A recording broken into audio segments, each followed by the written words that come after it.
நேரு ஆனந்த பவன மாளிகையும் தீன்மூர்த்தி பவனமும் இன்னைக்கு விலை சொன்னால் கிட்டத்தட்ட 2 லட்சம் கோடி இருக்கும் இல்லையா தோழர்? நாட்டுக்கு கொடுத்தவன் 12 வருஷம் ஜெயிலில் இருந்தாயா, பாட்டே போடலையே. 12 வருஷம் போனோம்ல, 12 வருஷம் சிறையினிலே பண்டித நேரு இருந்தாரேன்னு பாடிருக்காங்கல்ல. இப்ப 10 நாள் இருந்தா எல்லா கட்சியிலும் சான்றிதழ் கொடுக்குறாங்க. ஜெயிலுக்கு போனோம், சிறை சென்று மீண்ட மாவீரர் எங்க போயிட்டு வந்துட்டானே. இப்ப என்ன சிறை சென்று மீண்ட சிம்மல்வே 12 வருஷம் இருந்தாலும் நேரு. அவங்க தகப்பன் பண்டித மோதிலால் நேரு அந்த காலத்துல 1 மணி நேரத்துக்கு 50,000 ரூபாய் வாங்குற வழக்கறிஞர். ஆனந்தபுரம் மாளிகை தரையில படுத்து கிடக்கிறார் மோதிலால். மகனால தானே அவர் விடுதலை போராட்டத்துக்குள்ள வந்தார். வேலைக்காரங்க போய் ஐயா தரையில படுத்திருக்கீங்களா, என் பிள்ளை ஜெயிலில் இப்படித்தானே படுத்திருப்பாங்கிறார். ஒத்த பிள்ளை.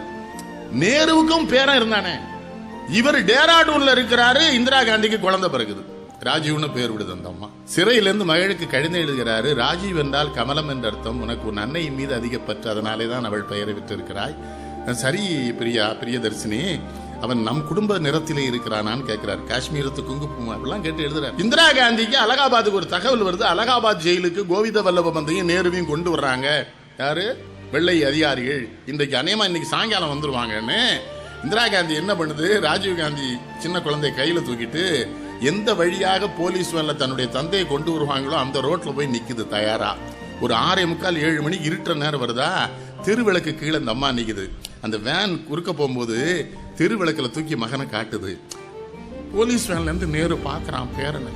சிறையில போய் எழுதுறார். திருவிளக்கின் கீழே கூட ராஜீவ் காந்தியினுடைய உன் மகனின் நிறத்தை பார்த்தேன் மகளே, அவன் என்னை விட அழகாக இருக்கிறான்.